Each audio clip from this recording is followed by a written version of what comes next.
Pourquoi aucun ninja dans Naruto n'a jamais possédé à la fois le Sharingan et le Byakugan, alors que c'était possible?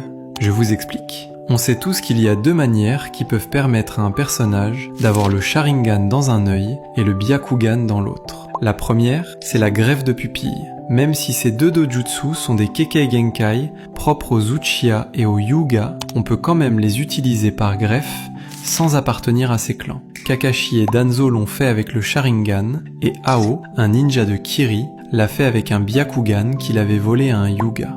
La deuxième façon, c'est le mélange génétique naturel. Kishimoto l'a confirmé en interview. Un enfant né d'un Uchiha et d'un Hyuga aurait les deux dojutsu, un dans chaque œil, ce qui changerait du combo Sharingan plus Rinnegan. Donc en théorie, ce ninja aurait pu exister. On peut donc logiquement se demander pourquoi on ne l'a jamais eu ou vu.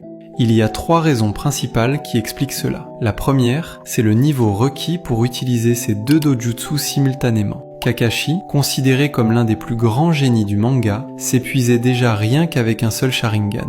Si on ajoute à cela le Byakugan, qui d'après les databooks, inonde le cerveau d'informations, car on voit simultanément dans toutes les directions et à travers toutes les matières, il faudrait un talent, un chakra et une résistance mentale hors norme.